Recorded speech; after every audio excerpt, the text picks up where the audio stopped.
ಕೋಟತಟ್ಟು ಪಡುಕೆರೆ ಅರಮ್ಮ ದೇವಸ್ಥಾನದ ಬಳಿ ಬಿಜೆಪಿ ಕಾರ್ಯಕರ್ತರ ಮತ್ತು ಮತದಾರರ ಸಭೆ ನಡೆಯಿತು. ಈ ಸಂದರ್ಭ ಅಭ್ಯರ್ಥಿ ಕಿರಣ್ ಕುಮಾರ್ ಕೊಡ್ಗಿ ಅವರನ್ನ ಮೆರವಣಿಗೆ ಮೂಲಕ ಪೂರ್ಣಕುಂಭ ಸ್ವಾಗತದ ಮೂಲಕ ಸ್ವಾಗತಿಸಿಕೊಳ್ಳಲಾಯಿತು. ಸಚಿವ ಕೋಟಾ ಶ್ರೀನಿವಾಸ್ ಪೂಜಾರಿ, ಶಾಸಕ ಹಾಲಾಡಿ ಶ್ರೀನಿವಾಸ್ ಶೆಟ್ಟಿ, ಜಿಲ್ಲಾ ಬಿಜೆಪಿ ಘಟಕದ ಅಧ್ಯಕ್ಷ ಕುಯಿಲಾಡಿ ಸುರೇಶ್ ನಾಯಕ್ ಮುಂತಾದವರು ಭಾಗವಹಿಸಿದ್ದರು. ಸಾವಿರಾರು ಸಂಖ್ಯೆಯಲ್ಲಿ ಕಾರ್ಯಕರ್ತರು ಹಾಗೂ ಮತದಾರರು ಭಾಗವಹಿಸಿದ್ದರು.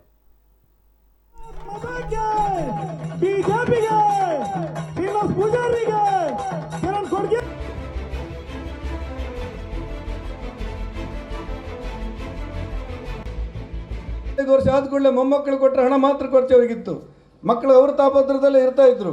ಅಂಥ ಕಷ್ಟದ ಸಂದರ್ಭದಲ್ಲಿ ಯಡಿಯೂರಪ್ಪನವರು ಸಂಧ್ಯಾ ಸುರಕ್ಷೆ ತರ್ತಾರೆ. ಯಾವ ಜಾತಿ, ಯಾವ ವರ್ಗ, ಯಾವ ಧರ್ಮ, ಹಿಂದೂ, ಮುಸ್ಲಿಮ, ಕ್ರೈಸ್ತ, ಜೈನ ನೋಡಿಲ್ಲ.